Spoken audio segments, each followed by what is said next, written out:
কারো কথাই বন্ধপাত না করে ভরসা আমাদেরকে করুন, অফিসারকে আপনাদের বাড়ির সামনে দাঁড় করিয়ে দেবো, এমএলএ থেকে ঘরের সামনে দাঁড় করাবো, যদি আপনারা একটু শক্তিশালী হন। দেখতে পাচ্ছেন না, যখন বিধায়ক পাড়ায় পাড়ায় যাচ্ছে তখন পাড়ায় সমাধান চলে আসলো, মানে অফিসার ব্লক ছেড়ে এখন পাড়ায় নেমেছে। আরেকটু আপনারা শক্তিশালী হন, অফিসারকে আপনার বাড়ির দরজার সামনে হাজির করিয়ে দেবো। আমি এই জন্যই আপনাদের কাছে আসি, আপনাদের চাওয়া পাওয়া থাকতে পারে একজন নির্বাচিত জনপ্রতিনিধির কাছে। আমি যদি শুধু বলি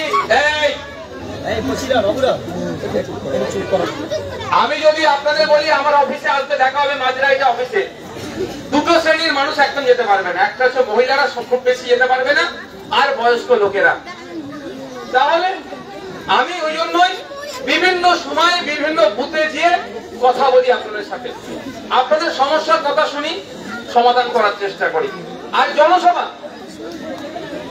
সে বললে আপনারা যে ভিড় করে দেবেন, কিন্তু জনসভা করলে আপনাদের সবার কথা হয়তো আমি সেভাবে শুনতে পারবো না।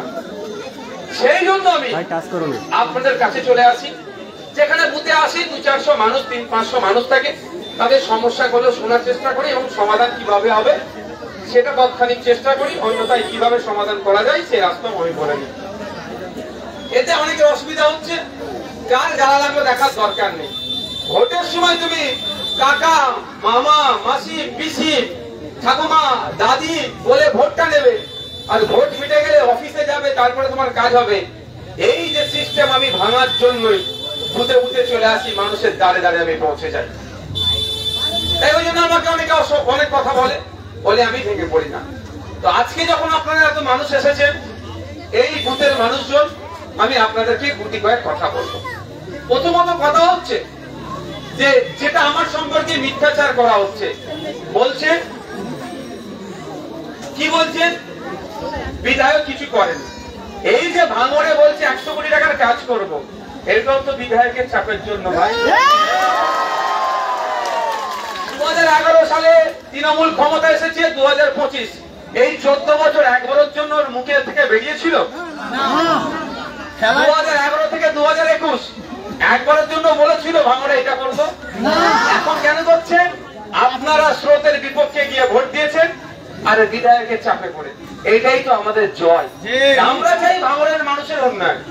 ফিতে কাটছে রাস্তার, ব্রিজ হচ্ছে রাস্তার, আমাকে ডাকেনি, আমার একটু রাগ নয়, কিন্তু অ্যাসেম্বলি হাউসের মধ্যে ওই ব্রিজটা দুর্বল হয়ে গেছে, ওই ব্রিজকে পাকা করতে হবে, কাঠের পরিবর্তে কংক্রিটের করতে হবে, রাস্তাঘাট, পানীয় জলের সমস্যা, লাইটের সমস্যা, এটা আমি বলেছি তো, তার প্রমাণ তো আছে নাকি? সেই কাজগুলো হচ্ছে, এটাই তো ভাঙড়ের মানুষের জয়। ভাঙড়ের মানুষ 2021 সালে স্রোতের বিপক্ষে গিয়ে ভোট দিয়েছিল। একদিকে বিজেপি নাকি চলে আসবে, দেশ থেকে তাড়িয়ে দেবে, অপরদিকে তৃণমূল বলেছিল আমি আগলে রাখবো, গল্প শুনিয়েছিল। আর আমি ওখানে দাঁড়িয়ে কি বলেছিলাম, যে অমিত শাহ, মোদীজি কেন, কারো বাবার ক্ষমতা নেই কোন একজন ভারতীয়কে দেশ থেকে তাড়াবার। আপনি বলুন 2021 সালে ভরসা করে ভোট দিয়েছিলেন, ভাঙড়ের একটা মানুষকে এনআরসি বা সিএ করে তাড়ানোর ক্ষমতা হয়েছে কারো? কেন হয়নি? আপনাদের জন্য সুপ্রিম কোর্টে মামলা আমি করে রেখেছি, ওই জন্য কিছু করতে পারেনি। ওপরে নটোরিয়াস ক্রিমিনাল কিছু কোনো মামলা করেনি, মামলা করেন, মামলা আমি করেছি। তো আজকের দিনে দাঁড়িয়ে বলছি, আগামী দিনে আপনাদেরকে অনেক বিভিন্ন ভাবে বিভ্রান্ত করার চেষ্টা করবে। 2021 সালে বিভ্রান্ত করেছিল কি বলে? আস্তে আস্তে আস্তে, এই আস্তে, এই তোমরা কথা বলবে না, এখানে আমাদের প্রশাসনের লোকেরা আছে, কথা বলে নেবে। হ্যাঁ, তোমরা একদম কথা বলবে না, আমার বক্তব্য ব্রেক হয়ে যাবে। তো 2021 সালে কি বলেছিল? বিজেপি চলে আসবে। এই বলার পরে আমার অনেক মায়েরা, অনেক বাপেরা ভোট দিয়েছিল, এই আমাদের ভালোবাসতো, কিন্তু বিজেপি চলে আসবে এই ভেবে তৃণমূলকে ভোট দিয়েছিল, 83,000 ভোট পেয়েছিল। আমার বিশ্বাস এই 2021 থেকে 2025 এই 4 বছরে তৃণমূলের আচরণ, তৃণমূল আর বিজেপি যে আলাদা নয়, দুটোই আরএসএস এর সন্তান, বিজেপির গর্ভে তৃণমূলের জন্ম, তৃণমূলকে লালন পালন করে বড় করেছে বিজেপি, এটা কি দিনের আলোর মতো পরিষ্কার হয়ে গেছে। তো 2026 সালে খাম চিহ্ন অ্যাসেম্বলি হাউসের মধ্যে 2021-এ 26,151টি ভোট নিতে গিয়েছিল। আমার ভরসা 2026-এ লিডটি ডবল হবে। আর ভাই বাবা কোনো জায়গা আছে? 21 সালে ভয় দেখিয়েছিল অনেক মায়েরা, ওই জন্য জোড়া ফুলকে ভোট দিয়েছিল। আর এখন যে কামড়াচ্ছে ওই ওজা হয়ে যাচ্ছে। ওই যে বিজেপি চলে আসবে, বিজেপির নেতা তৃণমূল কোথা থেকে? বিজেপির নেতা শুভেন্দু অধিকারী কোথাকার প্রোডাক্ট? তৃণমূলের, তাই তো নাকি? বিজেপির নেতা সৌমিত্র খাঁ কোথাকার প্রোডাক্ট? তৃণমূলের। এরকম সারা রাত চলে যাবে বললে, এত তৃণমূল থেকে পাঠিয়েছে। এরা একে অপরের পরিপূরক। তাই তৃণমূলকে দিয়ে বিজেপি আটকানো আর বিজেপির যেমন অসম্ভব ব্যাপার, ঠিক তৃণমূলের অত্যাচার বন্ধ করার জন্য বিজেপিকে বেছে নেওয়া অসম্ভব ব্যাপার। এরা একে অপরের প্রতি বিচার করবে না। যদি করতো এতদিন শুভেন্দু অধিকারীকে জেলের ভাত খাওয়াতো। শুভেন্দু অধিকারী কলকাতা পুলিশের সিপি স্যারকে নিয়ে যেভাবে খারাপ ভাষায় আক্রমণ করলো, ধরো তো জেলে রাখা দরকার ছিল ভাই। রেখেছে জেলে? রাখেনি। আর তৃণমূল কংগ্রেসের আমলে যে দুর্নীতিগুলো হচ্ছে, বিশেষ করে আমাদের বাড়ির সন্তান তিলোত্তমা, ভুলে গেছেন নাকি? আরজিকর হসপিটালের ওই ডক্টর ম্যাডাম, তাকে যারা রেপ করলো, খুন করলো, রেপ করলো, সিবিআই সে মামলাটা দেখছিল। মামলার হাতে কোন জায়গায় মামলা আছে আমরা ভালো করে জানি। অর্থাৎ যারা প্রকৃত দোষী সবাইকে ধরেনি, এখন আমার বিশ্বাস আমার এটা ছেড়ে রেখে দিল। তাহলে তৃণমূল গাড্ডায় পড়লে বিজেপি বাঁচাই, বিজেপি গাড্ডায় পড়লে তৃণমূল বাঁচাই। আরে একে অপরের পরিপূরক। আর এসে আমাদেরকে গল্প দেয়। আচ্ছা আপনারা বলুন, ৭৭টা অফিসিয়াল এমএলএ আছে বিজেপি, কোন জায়গায় অবজারভার দিয়েছে? কেন একটা দিতে হচ্ছে? ওই ৭৭টার থেকে বেশি ভাঙড় বেশি কাজ করছে বলে একটা দিয়েছে। ওদের ৭৭টা আর বাকির মিলিয়ে ২৯৩টা একদিকে জানা হচ্ছে, এক ভাঙড় ওদেরকে তার থেকে বেশি করে দেখিয়ে দিচ্ছে। সেই জন্যই অবজারভার দিয়ে বিভিন্ন ভাবে আটকানোর চেষ্টা করা হচ্ছে। তবে আমি একটাই বিশ্বাস করি, গণতন্ত্রের শেষ কথা বোমগুলি পিস্তল নয়, প্রশাসন বা ইডি সিবিআই বা কেউ নয়। গণতন্ত্রের শেষ কথা এই জনগণই বলে, যেটা নটোরিয়াস ক্রিমিনালদেরকে জবাব দেওয়ার জন্য তৈরি আছে। এবার আরো বেশি জবাব দেওয়া হবে তো নাকি? অনেক অন্যায় করছে, ওবিসির নামে ধান্দাবাজি হচ্ছে। ওবিসিটা কি?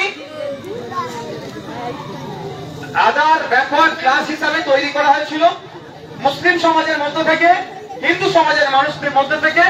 OBC A, OBC B. OBC A 10% সংরক্ষণ, ওবিসি বি তে 7% সংরক্ষণ। এটা করে পিছড়ে বর্গে যে হিন্দু মুসলমান যারা আছে তাদের শিক্ষা, চাকরিতে, বিভিন্ন ক্ষেত্রে সংরক্ষণের জন্য নতুন যে ওবিসি তৈরি করেছে, সেই ওবিসিতে সংখ্যালঘু মুসলমানদের কেন ধ্বংস করে দিয়েছে। এই বিচারিতা বন্ধের জন্য নটোরিয়াস ক্রিমিনালদের মুখে একটাও কথা নাই। আর আমরা বলছি এই লিস্ট প্রত্যাহার করতে হবে। আমরা বলছি না সমস্ত মুসলমানকে ধরে ওবিসির মধ্যে ঢুকিয়ে দাও, তার আমি পক্ষপাতী নয়।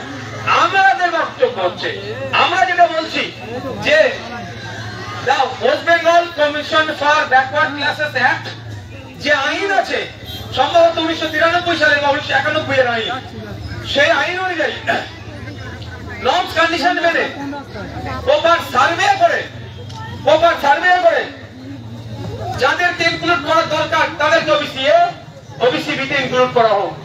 আপনি প্রপার সার্ভে করলেন না, শেরশাবাদিয়া থেকে শুরু করে অনেক জনগোষ্ঠীকে এ থেকে বার করে আপনি বিতে ঢুকিয়ে দিলেন। মানে কি? আপনি এই মুসলিম সংখ্যালঘু মুসলমানদের সাথে বিচারিতা করছেন, উল্টে সংখ্যালঘু তোষণ করে শুভেন্দু অধিকারীকে বলার সুযোগ করে দিচ্ছে। একদিকে তো উপকৃত হচ্ছে না, অপরদিকে আপনি আর আমাদেরকে প্রশ্ন সম্মুখীন করে দিচ্ছেন। উল্টো আমি কি দেখছি, এই দলিতদেরকে খুব ভালোবাসে, আদিবাসীদেরকে খুব ভালোবাসে, ভালো কথা, কিন্তু ফেক এসটি এসসি সার্টিফিকেটের রমরমা। সারা পশ্চিম বাংলাতে 1 কোটি আদিবাসী হয়তো নয়, কিন্তু 1.5 কোটি অলরেডি আদিবাসী এসটি সার্টিফিকেট দেওয়া হয়েছে। তাহলে বাকি 50 লাখ কারা পেয়েছে? উপস্থিত হয়েছি একজন জনপ্রতিনিধি, বিধায়ক হিসাবে। তাও দুঃখের কথা আপনাদের বলছি, আমি এখানে আপনাদের কিছু সময় দেব। আপনাদের অভাব অভিযোগ চাওয়া পাওয়া আপনি আমাকে বলতে পারেন, তৎকালীন আমার এখতিয়ারের মধ্যে হলে সেটা আপনাদেরকে আমি জানাবো, অন্যথায় কিভাবে সমাধান করা যায় সেটা যদি এখনই বলা যায় বলে দেবো, আর না হলে আপনাদের সমস্যার কথা আমি নোট করে পরবর্তীতে যারা বিশেষজ্ঞ আছে এই বিষয়ে তাদের সাথে কথা বলে সমাধানের কাজ করব। এটা আমি করে যাচ্ছি। এইটার ক্ষেত্রে যে আইএসএফ কে, তৃণমূল কে, সিপিএম কে, কংগ্রেস আমার কাছে ম্যাটার করবে না, কারণ আমি যখন কন্টেস্ট করেছি তখন সংযুক্ত মোর্চা কথা আইএসএফ এর একজন আমি ছিলাম। এখন কিন্তু আমি কোনো পার্টির নয়, এখন আমি ভাঙড়ের মানুষের বিধায়ক। যে ভাঙড়ের মানুষ ভোটার চরম আমার বিরোধিতা করে তারও আমি বিধায়ক, এবং আমার মা বাপ যারা আজকে এখানে উপস্থিত হয়েছেন তাদেরও আমি বিধায়ক। আপনাদের মনে আছে রাজ্জাক খাঁকে যখন খুন করলো, আমি তখন কি বলেছিলাম, ওর পরিবার যদি চাই ওর হয়ে আমি আইনি লড়াই করব। কিন্তু রাজ্জাক খাঁ রাজনৈতিক পরিচয় কি? নিশ্চিতভাবে আইএসএফ না, উনি একজন তৃণমূলের নেতৃত্ব, অঞ্চল লেভেলের নেতৃত্ব, ব্লকের একজন অন্যতম নেতৃত্ব। তারপরও আমি কি বলেছিলাম, আমি বিধায়ক হিসাবে রাজ্জাক খাঁর পরিবার যদি চাই আমি আইনি লড়াই করব। আর আজকেও বলছি রাজ্জাক খাঁর পরিবারের সাথে বিচারিত হচ্ছে। হয়তো কাউকে একটা পার্ট টাইম চাকরি দিয়েছে, কাউকে একটা বলেছি, এটা রেকর্ড করে এখন আগামী দিনে রাজ্জাক খাঁর পরিবার দেখবেন মুখ খুলবে, তখন মিলিয়ে নেবে যে আগামী দিনেও যদি রাজ্জাক খাঁর পরিবার যদি মনে করে রাজ্জাক খাঁকে যারা খুন করেছে তাদেরকে প্রকৃত খুনিদের শাস্তি দেওয়া দরকার। যদি একজন বিধায়ক হিসাবে আমার শরণাপন্ন হয়, আমাকে যদি তারা সহযোগিতা চাই, আমি এখানে কথা দিয়ে যাচ্ছি, আমি বিধায়ক হিসাবে আইএসএফ এর চেয়ারম্যান নয়, বিধায়ক হিসাবে ভাঙড়ের মানুষের স্বার্থে আমি রাজ্জাক খাঁর পরিবারের পাশে থাকবো এবং প্রকৃত খুনিদের সর্বোচ্চ শাস্তির ব্যবস্থা যাতে করা যায় আইনি লড়াই আমি চালিয়ে যাব। এটা হচ্ছে একজন জনপ্রতিনিধির কাজ। এবার আপনাদের এলাকায় কিছু জনপ্রতিনিধি আছেন, ওই তুমি আমাকে ভোট দাওনি, তুমি এ করোনি, তোমাকে কেন আমি পরিষেবা দেব, সে আইন বহির্ভূত কথা বলছে, সে সংবিধান বহির্ভূত কথা বলছে। আমি মনে করি সে দেশদ্রোহী ছাড়া কিছু নয়। কারণ যখন কন্টেস্ট করা হয় তখন নির্দিষ্ট দলের যে নির্বাচিত হয়ে যায়, যদিও তো পঞ্চায়েত নির্বাচনে কি করেছেন ওনারা আমরা ভালো করে জানি, তবে এটার একটা শেষ আছে। ভাববে না যে আমি আমার সাম্রাজ্য চিরস্থায়ী, ক্ষণস্থায়ী, আগামী দিন পাশা উল্টাবে। তারপরেও বলছি যেটা সার্টিফিকেট আছে ওনাদের হাতে, তো আমরা ওরা করা একজন জনপ্রতিনিধির কাম্য নয়। একজন জনপ্রতিনিধি এই কাজ করতে পারে না। জনপ্রতিনিধির কাজ হচ্ছে মানুষের কোনো দলের হতে পারে, সুখ দুঃখ খুলে চলবে। কাকে কান নিয়ে চলে গেছে বলে কাকের দিকে তাকাবার প্রয়োজন নাই, নিজেরা কানে হাত দিয়ে দেখুন যে কান নিয়ে আছে না নাই, সত্যি পালিয়েছে। সময় এসেছে রুখে দাঁড়াবার। একটা আমরা কঠিন সময়ের মধ্যে দিয়ে চলছি। একদিকে বিজেপি সাম্প্রদায়িকতা ছড়াচ্ছেন, হিন্দু মুসলমানের মধ্যে বিভেদ তৈরি করার কথা বলছেন, আর অপরদিকে তৃণমূল দুর্নীতি করছে। এই দুই শক্তি মিলে আমাদেরকে পিছিয়ে মারার চেষ্টা করছে। আপনি যখন ভালো কিছু চিন্তা করতে যাচ্ছেন, আপনি মুসলমান, আপনাকে বিজেপির ভয় দেখানো হচ্ছে, আপনি হিন্দু, আপনাকে হিন্দু হিন্দু ভাই ভাইয়ের গল্প শোনানো হচ্ছে। কিন্তু প্রকৃত অর্থে দেখুন, আজকে 25,000 প্রাইমারি স্কুল বন্ধ হয়ে গেছে সারা রাজ্যে। ওখানে হিন্দুর ছেলেও পড়ে, মুসলমানের ছেলেও পড়ে, দলিতের ছেলেও পড়ে, আদিবাসীর ছেলেও পড়ে, আর কারা পড়ে? গরিব ছেলে মেয়েরা সরকারি প্রাইমারি স্কুলে পড়ে। তাদের কথা ভাবুন, 25,000 স্কুল বন্ধ হয়েছে। ক্ষতি কারা হচ্ছে? গ্রামের মানুষজন ক্ষতিগ্রস্ত হচ্ছে। একজন বিজেপির ভয় দেখাচ্ছে আর অন্যজন তৃণমূলের ভয় দেখাচ্ছে, কিন্তু মধ্যখানে গরিব পরিবারগুলো ধ্বংস হয়ে যাচ্ছে। তাই সময় এসেছে আওয়াজ তুলতে হবে যে প্রাইমারি স্কুলগুলো চালু করতে হবে। এই 50,000, ন্যূনতম 50,000 এমইডিএ প্রাইমারি স্কুলে শিক্ষক নিয়োগ করতে হবে। মাদ্রাসায় টিচার নয়, স্কুলে টিচার নয়, সরকারি পরিবহন গণপরিবহন ব্যবস্থা ধ্বংস হয়ে যাচ্ছে, হসপিটালে গেলে ঔষধ নয়। এর বিরুদ্ধে আমাদেরকে লড়তে হবে, কিন্তু এই লড়াটা যাতে দুর্বল হয়ে যায় সেই জন্য বিজেপি সাম্প্রদায়িক ইস্যু তৈরি করছে। আইএসএফ কে তৃণমূল কখনো বিজেপির দালাল, তো কখনো আপনার মুসলমানদের দল আমাদের দেখিয়ে দেওয়ার চেষ্টা করছে। এর বাইরে বেরিয়ে আসতে হবে, মানুষের জন্য কথা বলতে হবে। আপনারা বলুন কিভাবে সমাজের পশ্চিম বাংলায় নারী নিরাপত্তা কোথায় আছে? এত মা আছে। এই কদিন আগে রামপুরহাটে আমার এক আদিবাসী ক্লাস 9-এর বোনকে তাকে ধর্ষণ করে টুকরো টুকরো করলো। সাহস পাচ্ছে কোথায়? গতকালকে মেডিকেলেতে আজকে ওখানে একটা মেয়েকে মেডিকেলে পড়ছিলেন, একটি মেয়েকে ধর্ষণ করা হলো। কেন? সাহস পাচ্ছে কোথায়? কিছু হলেই পুলিশের নামে আমরা দোষ দিই, কিন্তু আপনাদের জেনে রাখতে হবে পুলিশে প্রায় 2.5 লক্ষ শূন্য পদ। কত? 2.5 লক্ষ শূন্য পদ। তাহলে এত থানা বাড়িয়ে দিচ্ছেন মমতা ব্যানার্জি, কিন্তু পুলিশও তো দেওয়া দরকার। SI short, ASI short, constable short, lady officer short, সব সংখ্যাই কম। এক একটা পুলিশকে 16 ঘন্টা 18 ঘন্টা ডিউটি করতে হচ্ছে, আর কিছু হলে পুলিশের নামে দায় ঢেলে দিচ্ছে। আপনারা জানেন কজনকে খুন করেছিল, ওখানে কি বলেছিল যে আপনার পুলিশ যদি যথাসময়ে চলে আসতে ঘটনা ঘটতো না, সে কোনো পুলিশের নামে দোষ। কিন্তু এই পুলিশকে আসতে দেয়নি কে? এই তৃণমূলের নেতারা। তাই মা বাপেরা বলবো, এখন বিজেপির ফাঁদে পা দেবেন না, তৃণমূলের ফাঁদে পা দেবেন না। বিজেপি হিন্দু মুসলমানের রাজনীতি করতে চাইছে, আর তৃণমূল এই রাজনীতিতে রুখতে শিখতে চাইছে। আমাদের আওয়াজ তুলতে হবে, আমরা হিন্দু মুসলমান বুঝি না। দিনের শেষে আমার স্বামীকা মার্কেটে গিয়েছে, যে কাজে গিয়েছে, দুটো পয়সা নিয়ে বাড়িতে ফিরছে, তো বৈধ পন্থা অবলম্বন করে এটা দেখতে হবে। আমাদের দেখতে হবে যে আমার বাচ্চাটা সরকারি প্রাইমারি স্কুলে গিয়ে সঠিক শিক্ষা পাচ্ছে কি পাচ্ছে না। আমাদের দেখতে হবে সরকারি স্বাস্থ্য কেন্দ্রে গিয়ে আমি পরিষেবা পাচ্ছি কি পাচ্ছি না। আমাকে দেখতে হবে সরকারি গণপরিবহন ব্যবস্থা ঠিক আছে না নাই। আমাকে দেখতে হবে মার্কেটে যে মালটা আমি কিনছি কত দামি কিনছি, মালের দামের কন্ট্রোল ঠিক আছে না নাই, এটা দেখতে হবে। এর পরিবর্তে তুমি হিন্দু, তুমি মুসলমান, তুমি খ্রিস্টান, তুমি দলিত, তুমি আদিবাসী, কখনো তুমি বিহারি, কখনো বাঙালি, এই গল্প আমাদের মধ্যে ঢুকিয়ে দেওয়া হচ্ছে। এটা আমাদের মাথায় ঢুকালে হবে না। আমাদের বলতে হবে যে আমি কৃষক, মাস গেলে কেন বিলোয় 8,000 নিচে ইনকাম করছি, যখন কেরলের কৃষকরা, তামিলনাড়ুর কৃষকরা, কাশ্মীরের কৃষকরা মাস গেলে 10,000, 12,000, 15,000 ইনকাম করছে, আমরা কেন পাচ্ছি না? আর সর্বোচ্চ মেঘালয়ের কৃষকরা মাস গেলে 30,000 টাকার উপরে ইনকাম করছে, কেন ভাঙড়ের কৃষকরা, কেন পশ্চিমবাংলার কৃষকরা মাস গেলে 8,000 এর নিচে ইনকাম করবে? তাহলে আমাদেরকে এই প্রশ্ন করতে হবে। ওরা চাইলে আপনি আমি হিন্দু মুসলমানের প্রশ্ন করি, আর আমরা এই হিন্দু মুসলমানের এই খেলার মধ্যে না পড়ে হিন্দু মুসলমান নির্বিশেষে আমরা আওয়াজ তুলব কি, যে আমাদের অধিকার আমাদের বুঝিয়ে দিতে হবে, আমাদের মৌলিক অধিকার আমাদের বুঝিয়ে দিতে হবে। বক্তব্য সংক্ষিপ্ত করব, আমি একটা কথা বলে শেষ করব। একটা বিষয়টা কি? এসআইআর হচ্ছে, আপনারা জানেন মমতা ব্যানার্জি দলের লোকেরা বলেছিল এসআইআর করতে দেবো না, তাহলে হচ্ছে অফিসার প্রতি বুথে যদি একটা করে হয়, আমাদের এই মুহূর্তে মনে হচ্ছে হ্যালো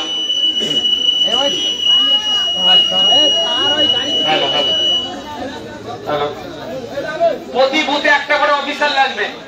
70,000-এর মনে 78 এক্সাক্ট ফিগার মনে আসছে না, বুথ 70,000-এর মতো বুথ আছে। 70,000-এর মতো বুথ থাকলে কত অফিসার লাগবে? অফিসার কে দিচ্ছে? মমতা ব্যানার্জি দিচ্ছে। আর কি বলছে? আমি এসআইআর হতে দেবো না। এই বিচারিতা নয়। আমি একটা কথা বারবার বলেছি, আজকেও বলছি, আতঙ্কিত হবেন না। আতঙ্কিত হলে কি সমাধান হবে সমস্যা? এরা আপনাকে সমস্যা ফেলার চেষ্টা করছে, আপনাকে আমাকে সজাগ থাকতে হবে। আচ্ছা বলুন, এই মোড়ে যদি বলে বাঘ চলে এসেছে, সবাই ঘরে গিয়ে দরজা দিয়ে দিলে বাঘ কি চলে যাবে? বাঘকে তো নিয়ে আসা হয়েছে আপনাকে খাওয়ানোর জন্য। শুভেন্দু অধিকারী, মমতা ব্যানার্জি যুক্তি করে নিয়ে আসা হয়েছে বাঘকে আপনাকে খাওয়ানোর জন্য, বুঝতে পেরেছেন? আপনাকে কি বলছে? ঘরে ঢুকে চলে যা, আমি দেখে নিচ্ছি। বাঘকে কিন্তু তাড়াচ্ছে না। বাঘটাকে যদি মমতা ব্যানার্জি খাঁচাই ঘুরতো, তাহলে বলতাম যে না, মমতা ব্যানার্জি আমাদেরকে আশ্বস্ত করেছে, তোমরা চিন্তা করোনি, বাঘ এসেছে, আমি খাঁচাই ভরে দিয়েছি। খাঁচাই ভরেছে কি? বাঘ এখানে ঘুরছেন, আপনি আমি ঘরে যে দরজায় দেখেন। কতক্ষণ ঘরে ঢুকে থাকবেন ভাই? ঘরে ঢুকে থাকলে সংসার চলবে তো? খাওয়া দাওয়া কোথা থেকে আসবে? মমতা ব্যানার্জি দেবে? আপনাকে আমাকে বার হতে হবে, বার হয়ে খাঁচা রেডি করে বাঘকে খাঁচাই ভরতে হবে।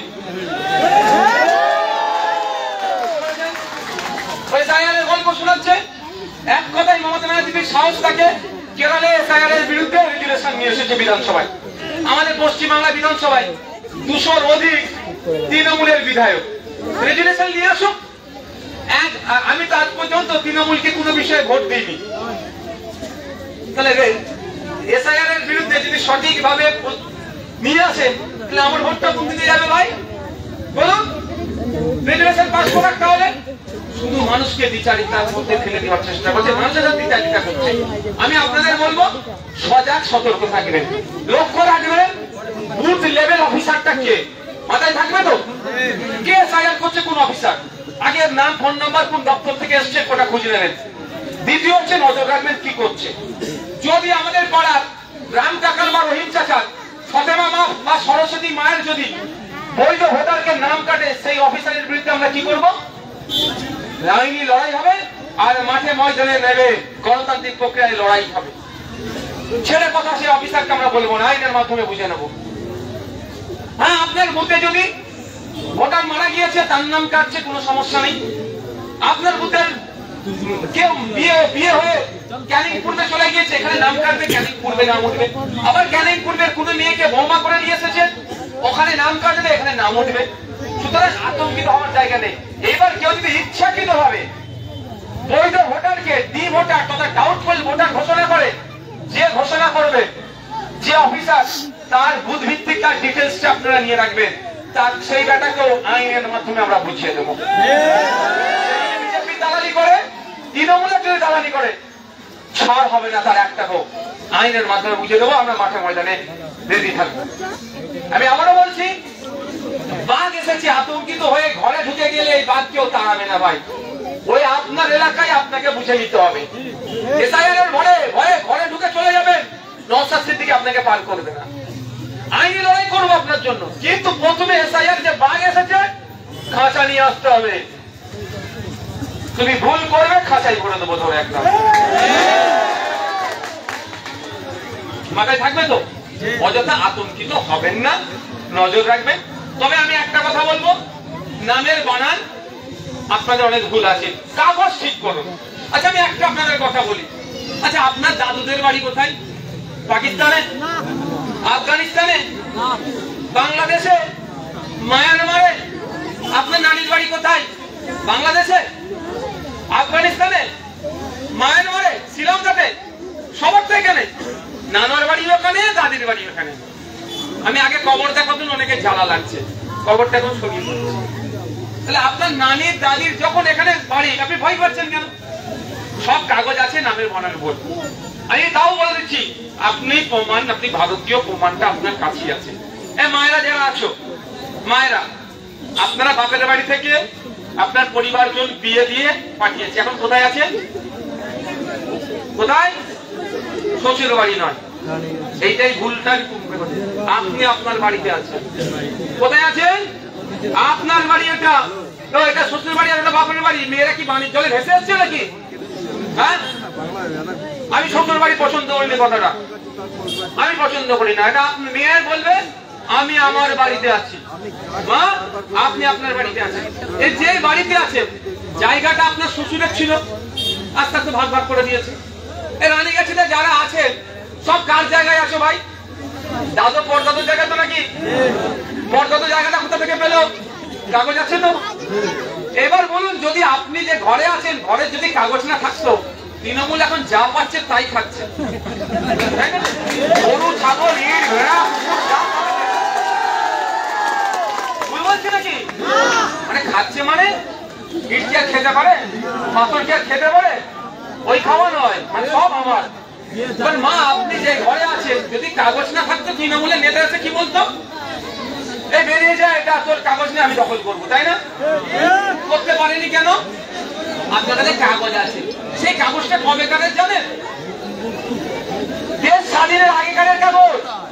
আপনি আপনার দাদু শ্বশুরের জায়গায় আছেন তো। এই বিয়ে বাড়ির গাড়িগুলো ছেড়ে দাও, ঘরকে দেরি করো না, তাদের ছেড়ে দাও।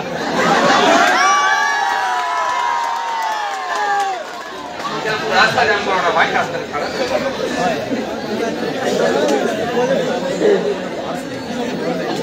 তো কি বলছি, আপনি আপনার দাদু শ্বশুরের জায়গাটা আছেন তো। কিভাবে প্রমাণ? কাগজ আছে তো, মর্চা আছে, খতিয়ান আছে, ওটাই তো আপনার প্রুফ। আপনি ভয় খাচ্ছেন কেন? ভয় খাবে শুভেন্দু অধিকারী, ও কিন্তু আপনাকে ভয় পাওয়াচ্ছে। ভয় পাবে কে? শুভেন্দু অধিকারী। ওনার কাগজ সব ঠিক দেখাতে পারবে না। আপনি আপনার 14 পুরুষের কাগজ ভারতীয় দেখাতে পারবেন, শুভেন্দু অধিকারী সব কাগজ দেখাতে পারবে না। আপনি ভয় পাবো কেন? আমরা যারা ভারতীয়, হিন্দু মুসলমান নির্বিশেষে আমাদের ভয় পাওয়ার কোনো জায়গা নাই। তাই বলবো ভয় পাবেন না। অনুরোধ একটুকুই করবো যে ওই আগে কান নিয়ে চলে গেছে সব করে লাভ নেই। আর তৃণমূলের যা নেতারা যা বিভ্রান্ত করবে, এতে তো পারছি না এরা কি বিভ্রান্ত করবে। কেন বলছি বলুন তো? তৃণমূলের নেতাদেরকে এতটুকু করে কথা বলতে বলবেন দাঁড়াবে একটা ভিডিও করছি, তুই একটা হক কথা বল দেখি তোর কত ক্ষমতা আছে। ফোনটা দাও, তার একটা ফোন দাও, একটা দাও। এরকম বলে ভাই তুই তোকে একটা কথা বলতে আমি ভিডিওটা করে ছাড়বো। কি কথা? তুই বল দিদিমণি যে কথা বলেছে ওয়াকফ নিয়ে জিন্দেগি আন্দোলন করো, এই কথাটা বলাটা উচিত হয়নি। আন্দোলন তো ভারতবর্ষের যে কোনো প্রান্তে করা যায়। আর দিদি ওয়াকফ নিয়ে সুপ্রিম কোর্ট একটা মামলা করো, এটা কি ভুল কথা? না, এটা হক কথা তো। এই কথাটুকু তুই বল, ভিডিওটা করে ছাড়বো। ও কত বড় পার্ট আছে দেখবো, কত বড় নেতা ভিডিওটা করার সাহস। যার একটা হক কথা সঠিক কথা বলার সাহস নেই, সে আবার নেতা হলো? এই তো এরা ভাড়া দিয়া কালকে মনে হবে একে বসিয়ে দেবে পাশে একজন। হচ্ছে না? আরাবুল ইসলাম এখন কোথায় ভাই? মার্কেটে আছে?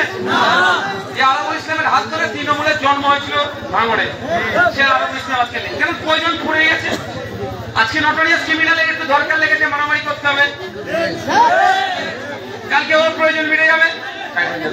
তো আপনার বুথের গুলো যেগুলো আছে তাদেরকে আমি বলবো, ভাই সৌজন্যতার রাজনীতি করুন, দিনের শেষে প্রতিবেশী, এটা মাথায় রেখে রাজনীতি করুন। মমতা ব্যানার্জি নওশাদ থেকে আসতে করতে কেউ বিপদে পড়লে এই পাড়ার লোকই ছুটে বার হবে। আরে ভাই ভারতবর্ষের ডেমোক্রেসি এটা। আপনারা অবাক হবেন মায়েরা বাপেরা শুনলে একটা কথা, সারা পৃথিবীতে যে সমস্ত দেশে নির্বাচন হয় না, রাজনীতি দল আছে তো, যা না আছে রাজনীতি দল, সারা পৃথিবীর রাজনৈতিক দলগুলোকে একদিকে রাখবেন আর ভারতবর্ষের রাজনৈতিক দল আলাদা দিকে রাখবেন। ভারতবর্ষের রাজনৈতিক দলের সংখ্যা বেশি। এটা আমাদের বিউটি, দেশের এটা বিউটি। মানে আমাদের দেশের এটা কি বলো মাহাত্ম্যটাই, যে আমার দেশ এই প্র্যাকটিস করার সুযোগ দিয়েছে। সবাই ভোটদানে অংশগ্রহণ করতে পারবে, ছেলে মেয়ে সবাই, এবং যে কেউ যে কোনো পার্টি থেকে জানাতে পারবে। এটা তো গণতন্ত্র। এই গণতন্ত্র, এই ডেমোক্রেটিক যে সিস্টেমটাকে প্র্যাকটিসটা ঠিকঠাক ভাবে করুন না। আপনার ভালো লাগছে আপনি তৃণমূল করবেন, এর ভালো লাগছে আইএসএফ করবে, ওর ভালো লাগছে বিজেপি করবে, ওর ভালো লাগবে ও সিপিএম করবে, ওর ভালো লাগবে অন্যান্য পার্টি করবে। এটা হচ্ছে আমার দেশের বিউটি। এই বিউটিটাকে নষ্ট করবেন না, কারণ সবার দিন সমান যায় না। আজকে যে নিচে আছে কালের ক্রমে সে উপরে উঠবেই উঠবে, আর আজকে যে উপরে আছে কালের ক্রমে সে নিচে নামবে। সুতরাং যে নিচে আছে সে কষ্ট করে উপরে উঠছে, তাকে সেই রকম আচরণ করা দরকার। আর আজকে যে উপরে আছে পুলিশের একটা অংশের সহযোগিতা নিয়ে চুরি, দুর্নীতি, আবাস যোজনার কাটমানি, বিধবা ভাতা থেকে কাটমানি, ক্ষমতার দম্ভ দেখিয়ে ওপরে বসে যে ভাবছেন সব করে ফেলেছি, কিন্তু ইতিহাসকে আপনি একবার দেখুন, চিরস্থায়ী কেউ উপরে থাকে না, তাকে নিচে নামতেই হয়। যখন নিচে নামবেন তখন কি হবে আপনার, সেটা ভেবে ওপরে এখন সে কাজকর্ম করা দরকার। আমি একটা উদাহরণ দেবো, নিজের বড়াই করছি না। নতুন আমার সিকিউরিটি এসে গেলে না, আমার গেট খুলতে চাই, আমি আমার গাড়ির গেট খুলতে দিই না। দেখবেন অনেকে খুলতে দেয়, সে কি করছে বুঝতে বলবো না। আমি এটুকুই বুঝি, আজকে আমি এমএলএ আছি, 20 বছর পরে নাও থাকতে পারি, কালকে আমি এমএলএ থেকে চলে যেতে পারি, তাই না? তাহলে আজকে এমএলএ আছি বলে সিকিউরিটি গেটে গাড়ি খোলালাম, ব্যাগ ভরালাম, খুব ভালো লাগছে নাকি? কালকে কি হবে আমার? কালকের কথা ভাবি, মানে আগামীর কথা ভাবি। ক্ষমতার অপব্যবহার। হ্যাঁ, সিকিউরিটি মানে আমার নিরাপত্তার দায়িত্ব তাদের, নিরাপত্তা তারা আমাকে দেবে। এই পুলিশ প্রশাসন বন্ধুরা, তাদের কাজ আমার গেট খোলা নয়, গাড়ির আমার ব্যাগ বওয়া নয়। আমি দেখছিলাম, মানে অতীব দুঃখের সাথে, হ্যাঁ এই দেখলাম, আরে পুলিশ মানে কি কি তোমার বাড়ির চাকর না কিসের? একটা নেতা যাচ্ছে ছাতা ধরে নিয়ে যাচ্ছে, অসভ্য মনে করি আমি ওকে, ওই ব্যক্তিকে বেশি কিছু মনে করি না, খারাপ। মানে আমার কথা কেউ যদি খারাপ হয়ে দেখার দরকার নেই, তোমার ছাতা ধরা দরকার, তুমি ছাতা ধরো,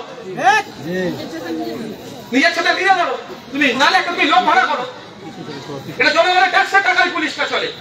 এরা যারা চলছে জনগণের ট্যাক্সের টাকায়, এই মোদীর মার মমতা ব্যানার্জি দেওয়া টাকা নয়, তো আমি টাকা দিয়ে ভাড়া করে রাখিনি। তাহলে যদি মনে হয় আমার ছাতা ধরানি দরকার, তাহলে আমি একজন 30,000 50,000 টাকা দিয়ে লোক ভাড়া করে আমার ছাতাটা সে ধরবে, এটা আমি মেনে চলি। তবে আজকে এখানে বলে যাচ্ছে একটা কথাই, ওই যারা ওই সিজনাল লিডার, এটা তো সিজনের লিডার, এরা এখন নটোরিয়াস ক্রিমিনাল উঠেছে, একটা গ্রুপ উঠেছে, কালকে নটোরিয়াস ক্রিমিনাল ডাউন হবে, অন্য গ্রুপ উঠবে, এই হয়তো বাইরে বাইরে কিছু হয় নাকি? হ্যাঁ, তো সুতরাং কে কখন উঠবে কে ডাউন হবে বোঝা মুশকিল।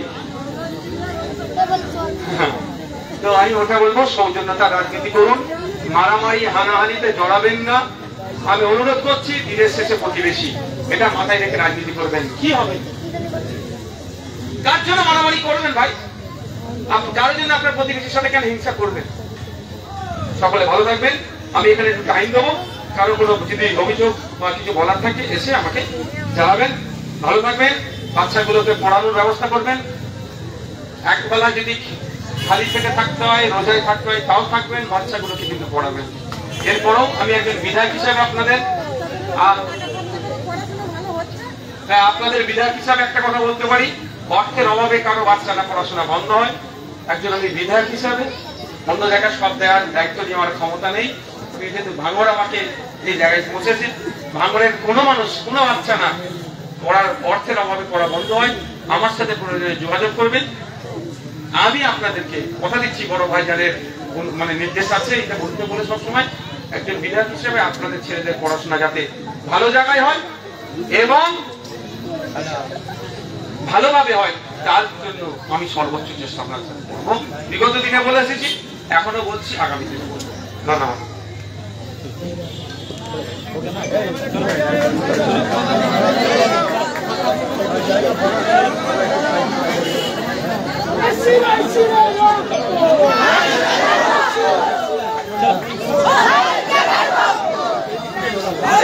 এখানে যদি কেউ কিছু বলতে চান, এখানে দুটো চেয়ার দেওয়া আছে, আপনার আসুন, বসুন। আচ্ছা আচ্ছা, তুমি সরো, দুটো চেয়ার দিয়ে দাও তো সামনে, আর বাকি লোকেরা একটু সরে যাও ভাই, আপনারাও ভাই ব্যারিকেড করে দাও।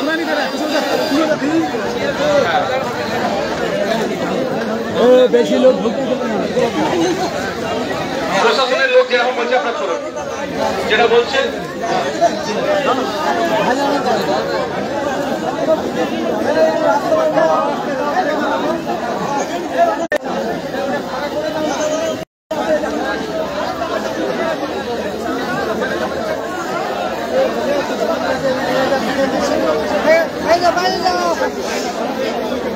একজন দুজন করে যাও, সবাই যেও না, 8-2 করে যাও, বেশি ভিড় করো না। চেয়ার তো আছে, 2 মিটার 2 করে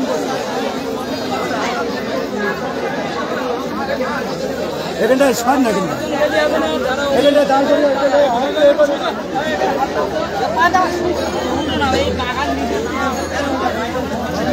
আমি দেখতে